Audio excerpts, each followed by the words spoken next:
जय श्री राम दोस्तों खोज भक्ति चैनल आज जो प्रसंग लेकर के आया है उस प्रसंग का नाम है प्रार्थना से भूख मिटती है। प्रसंग यदि पसंद आए तो चैनल को सब्सक्राइब करना, वीडियो को लाइक करना। दोस्तों, प्रार्थना आत्मा का संगीत है और आत्मा परमात्मा का प्रकाश देने वाली है। जीवन में प्रार्थना का वही स्थान है जो मछली के लिए पानी का। मछली का जीवन ही पानी है, वही उसका जन्म है, वही उसका मरण है। कोई व्यक्ति मछली को दूध की तलैया कितना ही प्रलोभन क्यों न दे, पर मछली को पानी से हटाएंगे तो वह अपने प्राणों का बलिदान दे देगी। पानी में क्या आनंद है यह आप मछली से पूछिए, वो आनंद आप और हम नहीं पा सकते। दोस्तों, इसी प्रकार प्रार्थना का आनंद भक्त हृदय ही जान सकता है। जैसे शरीर के लिए भोजन आवश्यक है, वैसे ही प्रार्थना भी एक आध्यात्मिक भोजन है। इसी भोजन से आत्मा को बल मिलता है और स्वस्थ विचारों का संचार होता है। आप जानते हैं कि भोजन के बिना शरीर टिक नहीं सकता, तो फिर आप जरा चिंतन कीजिए कि प्रार्थना के बिना आप कैसे टिक सकेंगे। यह कटु सत्य है कि आज हम शरीर को तो बराबर खुराक दे रहे हैं, पर आत्मा की खुराक प्रार्थना को भूल गए हैं। गांधी जी ने एक बार कहा था, मेरे लिए खाने की अपेक्षा प्रार्थना करोड़ गुना अधिक उपयोगी है। मेरा खाना भले ही छूट जाए पर प्रार्थना नहीं छूटनी चाहिए। जरा अपने से पूछें कि क्या अपने में है इतनी सजगता। घर में कभी भोजन आदि न मिले तो आपको दुख होता है, पर क्या इतनी ही दुख प्रभु प्रार्थना के छूटने पर होता है।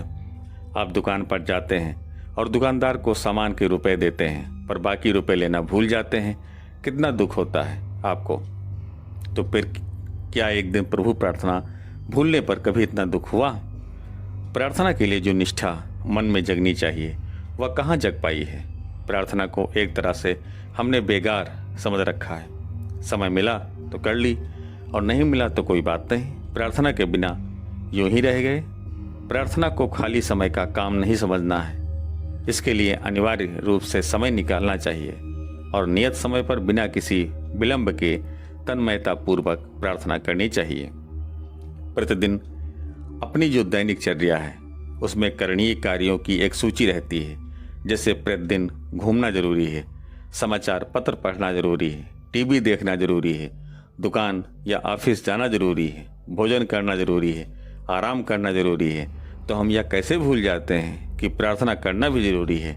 यहाँ एक बात खास है, वह यह कि कई कार्य जरूरी नहीं हैं, उन्हें तो हम कर रहे हैं, और जो जीवन की सच्ची शांति के लिए जरूरी है उसे गौण मानकर नहीं कर रहे हैं। ऐसी स्थिति में सुख और शांति की अभिवृद्धि हो तो कैसे हो।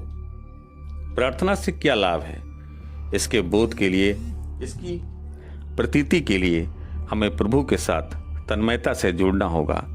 कस्तूरी में सुगंध है, इसे मनवाने के लिए शपथ लेने की आवश्यकता नहीं होती है। कस्तूरी को घिसने या उसे उपयोग में लाने से उसकी शक्ति की प्रतीति होती है। दीप प्रज्वलित होता है तो अंधकार का अवसान सुनिश्चित है। इतिहास में ऐसे सैकड़ों उदाहरण हैं जो प्रार्थना के महत्व को निरूपित करते हैं। माता सीता ने प्रार्थना की, देखते ही देखते अग्नि की उष्ण ज्वालाएं शीतलता के रूप में परिवर्तित हो गईं। मीरा ने प्रार्थना की, विष अमृत के रूप में बदल गया। लेकिन इसके लिए हमारे मन में प्रार्थना प्रति सच्ची निष्ठा जागृत होनी चाहिए। प्रार्थना के शब्द बोल देना, उसे गा देना, पढ़ देना प्रार्थना नहीं है। प्रार्थना का संबंध मात्र वाणी से नहीं है, अपितु आत्मा से है। प्रार्थना आत्मा की पुकार है। पुकार के लिए हमें हृदय में सच्ची पीड़ा होनी चाहिए। प्रार्थना के दो प्रकार हैं, प्रभु भक्ति के दो प्रकार, साकाम प्रार्थना और निष्काम प्रार्थना। तो दोस्तों, खोज भक्ति का यह प्रसंग आपको कैसे लगा।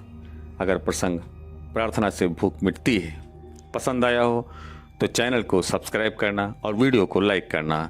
जय हिंद, जय भारत।